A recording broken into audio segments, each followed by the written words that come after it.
ये आकाशवाणी रायपुर है। छत्तीसगढ़ी समाचार बुलेटिन के संग स्मिता शर्मा के जय जोहार। और अब सुनो आज के प्रमुख समाचार। देश भर में नवा कृषि कानून के विरोध में आने किसान संगठन मन डहार ले करेगे भारत बंद के आज छत्तीसगढ़ में मिले जुले असर देखेगी। उन्हें भाजपा हा एला कांग्रेस के इशारा में प्रशासनिक बंद बताए है।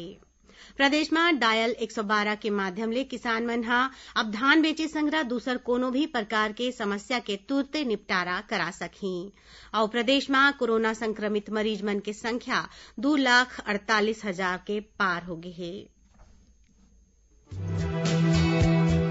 सुनो एक जरूरी संदेश। कोविड महामारी के खिलाफ देश एकजुट होकर लड़त है। आपो मन हमर संग सुरक्षा और बचाव के 3 सरल जरूरी उपाय के संकल्प लेवो। पहली उपाय, जब भी घर ले बाहर निकलो मास्क जरूर लगावो। दूसर उपाय, लोगन ले 2 गज के सुरक्षित दूरी रखना ही जरूरी। तीसर उपाय, अपन हाथ घेरी बेरी साबुन और पानी ले बने असन धोवो। ये 3 आसान उपाय अपना के आप मन कोरोना ला हरा सकत हो। और अब समाचार विस्तार ले। देश भर में नवा कृषि कानून के विरोध में आने किसान संगठन मन डहार ले करेगे भारत बंद के आज छत्तीसगढ़ में मिले जुले असर देखेगी। ये बंद ला कांग्रेस और छत्तीसगढ़ चेंबर ऑफ कॉमर्स हा घलो समर्थन दिन। भारत बंद के दौरान फल सब्जी दूध पेट्रोल पंप और दवाई के दुकान ला अलग राखेगी। यही बीच मुख्यमंत्री भूपेश बघेल हा आज रायपुर के कांग्रेस के प्रदेश कार्यालय राजीव भवन में राखे गे एक ठन पत्रकार वार्ता में कृषि कानून के विरोध में केंद्र सरकार ऊपर निशाना साध ओमन किहिन की केंद्र सरकार ला विशेष सत्र बुला के ये कृषि बिल ला वापिस लेना चाहिए। श्री बघेल हा यहू घलो किहिन की केंद्र सरकार ये बिल के माध्यम ले पूंजीपति मन के हाथ में किसान मन के हित ला बेचे के काम करत है। दूसर कोती भारतीय जनता पार्टी के राष्ट्रीय उपाध्यक्ष और पूर्व मुख्यमंत्री डॉक्टर रमन सिंह हा किहिन है कि ये बंद किसान मन के नहीं है, फिर विपक्षी दल के हवै। किसान मन के आड़ में कांग्रेस संगरा दूसर दल मन हा राजनीति करत हैं। ओमन किहिन की छत्तीसगढ़ के कांग्रेस सरकार हा खुदे बंद कराए बर सड़क में उतर गे हवै, जौन हा दुर्भाग्यपूर्ण है। ओती भाजपा के प्रदेश अध्यक्ष विष्णुदेव साय हा एला कांग्रेस के इशारा में प्रशासनिक बंद बताइन है।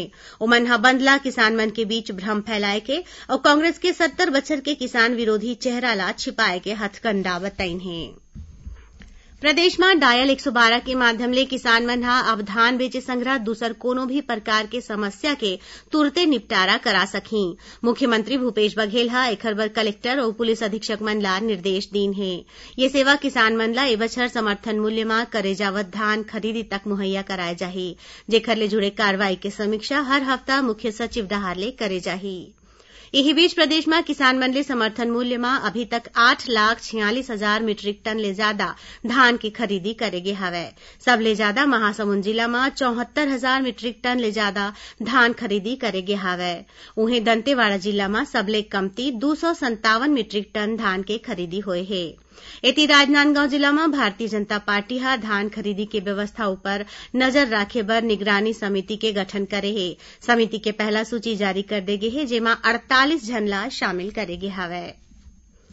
प्रदेश में कोरोना संक्रमित मरीज मन के संख्या 2,48,000 ला पार कर ले है। काली प्रदेश में कोरोना संक्रमण के 1423 प्रकरण आगू आए हैं। उन्हें राज्य में एबेरा 19,500 ले ज्यादा मरीज मन के आने अस्पताल में इलाज चलत है।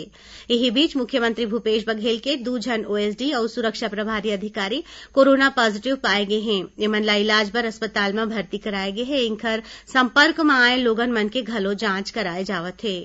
एती जांजगीर चांपा जिला कलेक्टर यशवंत कुमार हा कोविड कोर कमेटी के बैठका में स्वास्थ्य विभाग के अधिकारी मन ला कोविड-19 टीकाकरण के तैयारी बर जरूरी कार्रवाई करे के निर्देश दीन।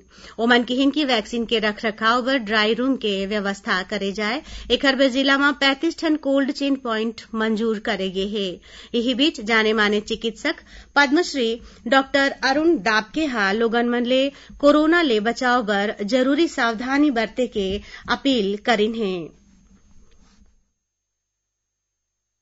स्वयं को बचाएं और बचाने के लिए कैसे 2 ही उपाय बताए गए कि आप कोई भी भीड़ वाली जगह में नहीं जाएं और जाएं भी तो कम से कम 2 मीटर का दूरी रखें जिसके संपर्क आप कर रहे हैं। और दूसरा है ये जो वायरस है ये श्वास से, जैसे अपन सांस लेते हैं, अपन बोलते हैं, अपन खांसी करते हैं, तो ये अपने गले से, नाक से और रेस्पिरेटरी ट्रैक्ट में रहता है, वो बाहर निकलता है। तो इसको रोकने के लिए लगातार मास्क का उपयोग बताया जा रहा है।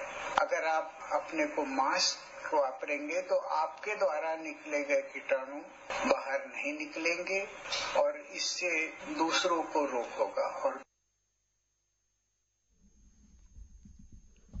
छत्तीसगढ़ी समाचार बुलेटिन आप मन आकाशवाणी रायपुर ले सुनत हव।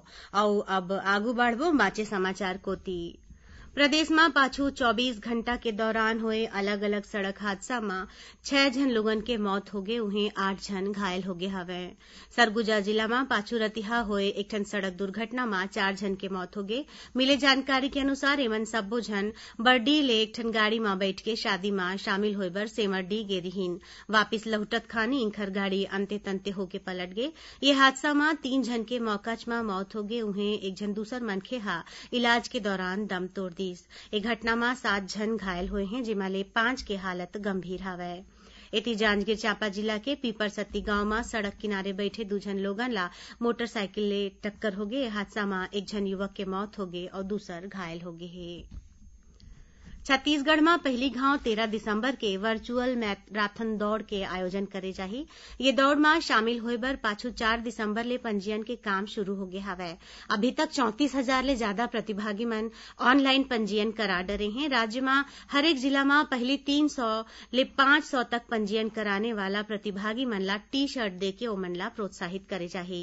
खबर के मुताबिक मैराथन के दौरान कोरोना संक्रमण के निर्देश के पालन करत प्रतिभागी मन हा कोनो भी जगह नहीं सकलाही। प्रतिभागी मन हा घर, पार्क, मैदान, सड़क या कोनो दूसर सुरक्षित जगह में सोशल डिस्टेंसिंग के पालन करके दौड़ लगावत अपन 20 ले 30 सेकंड के वीडियो या फोटो हैशटैग करके फेसबुक, ट्विटर और इंस्टाग्राम जैसन सोशल मीडिया में 13 दिसंबर के बिहनिया 6 ले 11 बजे तक अपलोड कर सकत हैं।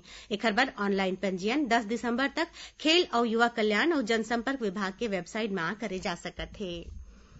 प्रदेश के स्कूल मन में 14 ले 19 दिसंबर तक शिक्षण के दौरान आईसीटी के प्रयोग बर शिक्षक मन ला प्रशिक्षण दे जाही।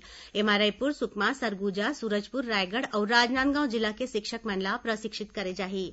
इस संबंध में राज्य शैक्षिक अनुसंधान और प्रशिक्षण परिषद के संचालक डी राहुल वेंकटा निर्देश दीन हैं कि जिला मन के हर एक हाई स्कूल और हायर सेकेंडरी स्कूल में कमती ले कमती 1 जन व्याख्याता ला जरूरी रूप में ये प्रशिक्षण में शामिल होना होही। शिक्षक मन के चयन जिला शिक्षा अधिकारी के निर्देश में स्कूल के प्राचार्य मंडहार ले करे जाही। अब थोरकुन समाचार सार में संस्कृति विभाग डहार ले राज्य के कलाकार और लोक कलाकार मन बर चिन्हारी पोर्टल में ऑनलाइन पंजीयन के व्यवस्था करे गे हवै। बीज निगम डहार ले पाछू 1 बछर ले बोनस के राशि नहीं दे जाए ले नाराज जांजगीर चांपा जिला के किसान मन हा आज बीज निगम कार्यालय के आगू धरना प्रदर्शन करेन। दुर्ग के भिलाई इस्पात संयंत्र के रेल मिल विभाग के शिपिंग रिकॉर्ड रूम में आज बिहनिया आगी लगे। फायर ब्रिगेड के मदद ले आग में काबू पाए गिस। फिर ये आगजनी में रेल विभाग के महत्वपूर्ण दस्तावेज मन जल के राख हो गए। भिलाई इस्पात संयंत्र में आज काम के दौरान एक टैंकर चालक के मौत हो गई। और राजनांदगांव जिला के छुरिया ले पुलिस हा अवैध शराब के संग 3 जन मनखेला गिरफ्तार करे है। इंखर मंतीर ले करीबन 500 देसी शराब के बोतल बरामद करे गे हवै। आखिर में प्रमुख समाचार एक गांव फिर। देश भर में नवा कृषि कानून के विरोध में आने किसान संगठन मंडहार ले करेगे भारत बंद के आज छत्तीसगढ़ में मिले जुले असर देखेगिस। उन्हें भाजपा हा इला कांग्रेस के इशारा में प्रशासनिक बंद बताए है। प्रदेश में डायल 112 के माध्यम ले किसान मन हा अब धान बेचे संग्रह दूसर कोनो भी प्रकार के समस्या के तुरते निपटारा करा सकही। और प्रदेश में कोरोना संक्रमित मरीज मन के संख्या 2,48,000 ला पार कर ले है। एक संग छत्तीसगढ़ी समाचार बुलेटिन इहे सिरावत है। जय जोहार।